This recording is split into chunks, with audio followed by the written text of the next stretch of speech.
All right, so you say you were gotching over Kamille? Or goshing? Goshing. Is that a verb? Yes? No, that's an adverb. Just shut up. Okay. You're the one sitting here questioning my vocabulary. You know what, Tiger? Your vocabulary is fucking bullshit. It is. It's garbage. Speaking of bullshit, no, this match was amazing. So, okay, here it is. So, this was the Women's Invitational. The winner faced now Kamille. Kamille for the world title at the 73rd, which we'll talk about here in a moment. So, these are the people in order. Chelsea Green, Kiera Hogan, Bianca Corelli, who was actually Santino Marella's daughter, and Thunder. She's a 10. okay. So before we continue, I want to talk about Thunder Kitty because a lot of people were confused about this. So Thunder Kitty is not 100 years old. The gimmick is, but the person who's portraying Thunder Kitty debuted in 2009. She is not 100 years old. No, she is not 100 years old. So Thunder Kitty was one of the. She was actually a comedy person back in the 30s. It's kind of like Doink the Clown. Yes, Doink the Clown, Tiger Mask, if you want to go there. Jushin Liger to a point, but Jushin, has been really the same person in Japan, but there have been Jushin Ligers all over the world. That's kind of what Thunder Kitty is. So just for clarification. Thunder Kitty, we did not have a 100-year-old human being wrestle. Right. Genocide, who was one of Taryn Terrell's little buddies, who actually I like a lot. I like Genocide. Lady Frost, who is awesome. I thought for like 2 seconds that was fucking Jade Cargill. No. Ruby Riott. Really? Yeah. Same hairstyle. Yeah, but different color. Yeah, I know. It's easy to dye your hair. But anyways, Debbie Malenko. I like that little nod. Debbie Malenko, yes, that was good. Yeah. She's older, but she is older. She brought her own into this. Oh yeah, no, she was fine. I thought she really was there. Jamie Seagal. I like Jamie Seagal too. Mashka Slamovich. Sure. And Tootie Lynn, who was the hometown girl. Yeah, I'm just gonna wait for YouTube to fucking eviscerate you in the comments. So. I know they're gonna butcher me. Anyway, here's my thing. It was Tootie Lynn and Chelsea Green as the final two, and it was an unprettier for Chelsea Green to continue. Number one, I did not like the most popular decision in my I did book, not like it. But at the end of the day, I will talk about this when we make Pro Wrestling Majestic again for establishment reasons. Well, I think it was the right decision. Well, unfortunately, you're wrong. Oh, well, unfortunately, I'm right and you're wrong. The match itself was fine. So here's the thing. I was not 100% about pins or submissions for elimination for a battle royal, but they did it very well. They did a very good job at it. They really did. I did like this match a lot. I thought here's my thing. I'll talk about that when we make Pro Wrestling Majestic again. Okay. But Chelsea Green, definitely there. They gave her like a big ass trophy. So obviously we had Kamille versus Chelsea Green for the women's champion at 73rd, which we'll talk about here in a minute. So when we come back, are we making this Majestic again? Or are we going to go right into 73rd? We're going to go right into 73. All right. Baby. So we will go right into 73rd anniversary. Here we go. All right. So we're going to make Pro Wrestling Majestic again. So we're going to start off with the NWA World Tag Team Champions that happened tonight. Here's my thing. My ass hurts. I know. Mine does too. I did like this change, but I really wanted to see a Kratos Stevens breakup. That's what I would have done. Because then you give these two... right, but I think that will play out on Power. So don't worry about it. But the problem is that you're on this big stage and you have all these people. You can get up and take a stretch if you want. I adjusted. I think maybe you should adjust. Ow. Oh, God, my ass hurts so bad. Mine does too. With this one, honestly, I wouldn't have done a damn thing different. It was a good Brawl match. in the Lou, absolutely nothing. Also, once again, especially with what we talked about with this match. Right. You had Crimson, who lost the match, in a rivalry with Jax Dane. Exactly. And that's going to be sweet. Tom Latimer was strictly business, so he's going to be fine. And with Tim Storm, he's kind of winding down his career, but he still did a great job. Yeah. And I think it was a really good feel-good moment, especially for Tim Storm, who tried his best with the NWA, especially in a dark period, being the world champion at that time. Exactly. A really good send-off for him. I don't know if he's retired or not, by the way. Chris Adonis, James Storm. Here's... I'm not sure what I would do. Here's... I don't think I really could have done anything different. I wouldn't change a thing. Exactly. It was fine. For what it was fine. Well, now, could they have done a clean match? Yes, they could have. They should have. No. Here's my thing. The match itself, once again, was fine up until the finish. Then the finish was awesome because that kind of like weird sloppy pin whatever thing, it forwards a rivalry. Right. James Storm is clearly not in the picture of the NWA World Heavyweight Champion right now. And I don't want James Storm to be sitting on the shelf. So him and Adonis continuing some sort of rivalry is a good thing. It's fine, right. But also, James Storm is not only with Adonis, but Adonis is with Strictly Business. He can go into a rivalry with Tom Latimer, as Adonis has to defend the title now against Jusias.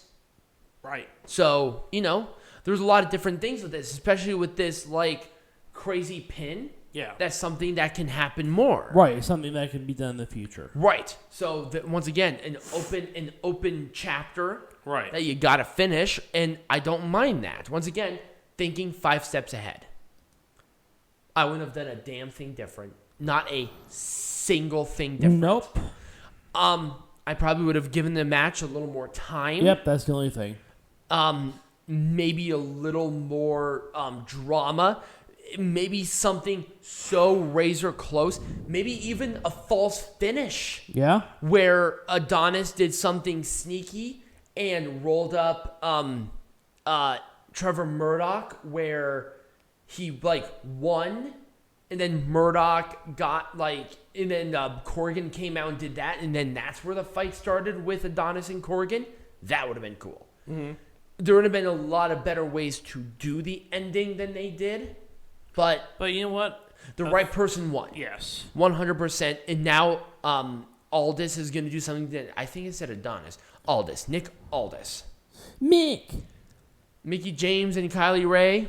I wouldn't have done the match. Yeah. I feel like this match was totally useless. It was useless. You could have ignored it. I ignored it. And I felt fine. I should have ignored it, but I'm sorry. I don't like it when things are stupid, especially when it comes to a big pay-per-view.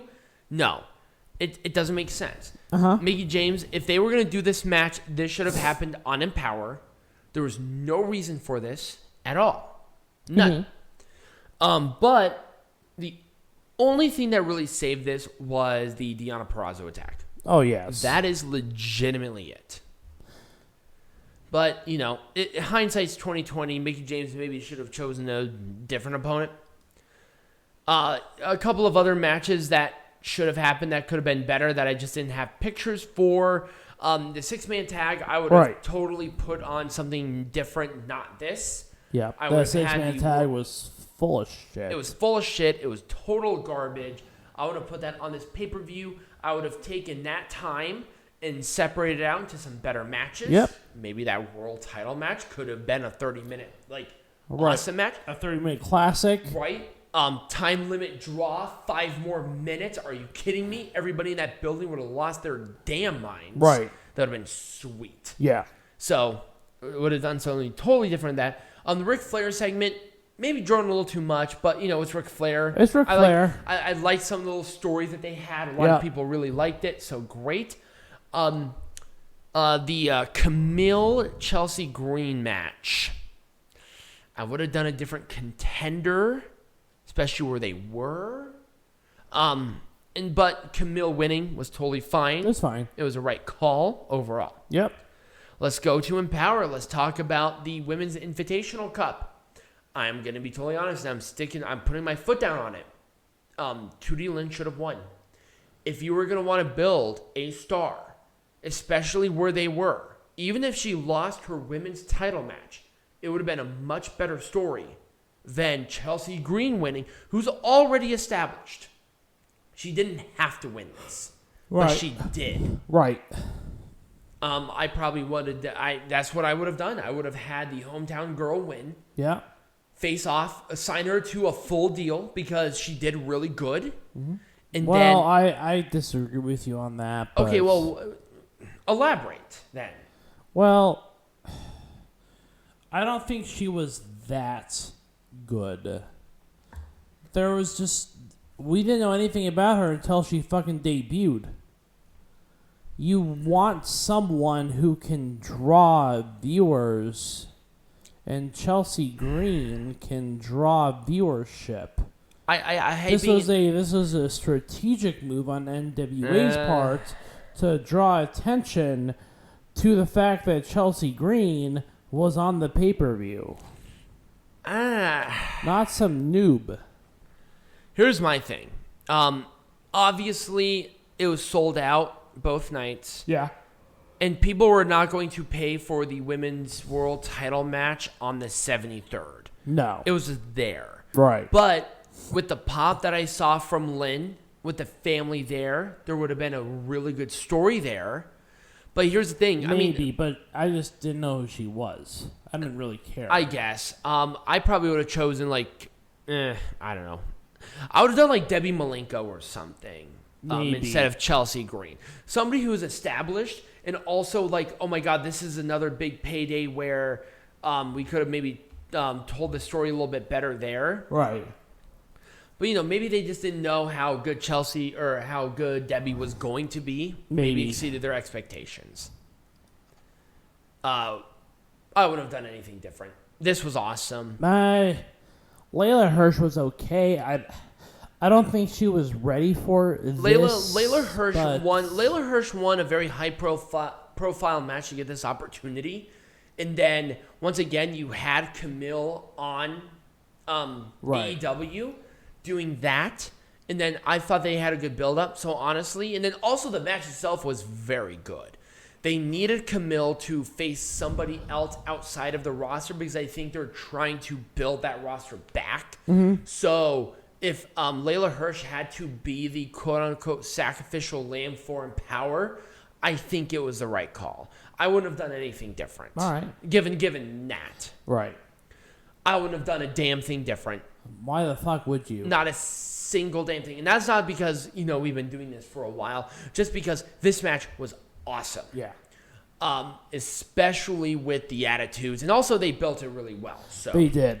Especially on Impact. I love the attitudes. That made this match more than anything. Absolutely. Oh, women's tag. I would have done a thing different.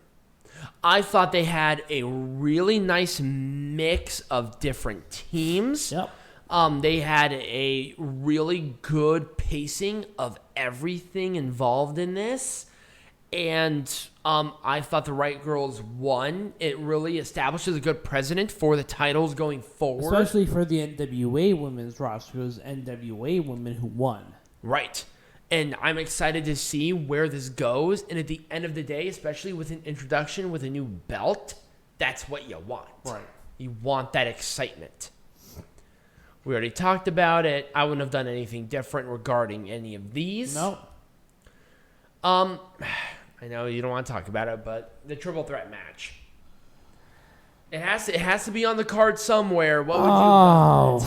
Fuck this shit. Well, number one, this Diamanté was the one that really made this horrible. I'm sorry. It was her and the ref. The ref was not good. I would have chosen a different ref. Yeah. And I would have done maybe a little gimmick here where Diamanté may have attacked from behind and had a surprise. Right. Or maybe take somebody out Because who cares about Diamanté? Right. Or take somebody out of the Women's Invitational Cup. Or maybe bring in somebody else from AEW. How about Thunder Rosa? Right. Have Thunder Rosa face these girls. That would have been a good match. Anybody else but Diamanté. Diamanté was out of place. She was sloppy. Yeah. She's never been good. I would have rather had Ivelisse. Right. Ivelisse isn't even on the roster. I would rather had her. Yeah. Or maybe Kira Hogan in this. She would have been fine. Kira Hogan was great during the show. But I mean, Kylie Ray, she's okay, but she cannot carry the match. No. I felt like that Kylie Ray was being asked to carry this match, and it was just not good. Right. And Chik Tormenta, the problem is with Chik Tormenta is that this is a totally new style. Chik Tormenta was fine, but once again, it's a totally different style than what it is here in America. So she was not leading. Kylie Ray was leading. Right. I'm not sure if it's just because she's on and off, but it was just not her position. It just wasn't. Bring in somebody else for this instead of Diamanté. You have a ton of women that would have been perfect for this role. Right. Rihu would have been great for this. That would have been a really fun little match. I forgot about that. Nyla Rose would have been a great spot for this. Oh, yeah. I think Nyla Rose has that snap and intensity that would have really incorporated, because that's really what was missing here. It was felt too careful. Yeah. Somebody a little more confident. Emi Sakura, an established veteran. That would have been a really nice integration there. Or how about a Stardom girl? That would have been really nice, especially because Bushiroad, who owns NJPW, owns Stardom, and Stardom will have exhibition matches at the next show, which will be next week on our show, by the way. And speak of the devil, I think maybe we should talk about that. I think we should. So next week, what are we, because we're pretty much at the end here of our show, what are we going to discuss? Well, of course, we got wrestling. Of course, we got heckling, but... With 3 pay-per-views? Well, it's 2. It's 3. One of them is just a 2-night show. I don't consider that. Oh my God. 3 pay-per-views. It's 3 pay-per-views. The 3 shows are 3 pay-per-views. They're not, but we'll do a shorter heckling and a shorter wrestling. Right. But I'd consider the NJPW show to be just one show. Right, depending on how many matches and how long they're going to be. Anyway, we have both nights of Wrestle Grand Slam. We got Grand Slam. We got AEW. It's just going to be a tremendous. It's going to be a great week, especially with following this. It's like, how are you going to compete with that? So I'm really excited. So if you did enjoy the video, remember to like this video, subscribe to the channel wherever you're listening this on, either on YouTube, Stitcher, podcasts, anywhere you're watching it. Go ahead and do that. Share it with your friends and become a patron where you can get cool exclusive stuff. And we're going to be releasing merch here soon, hopefully at some point in time until I can get to it. But as always, be majestic.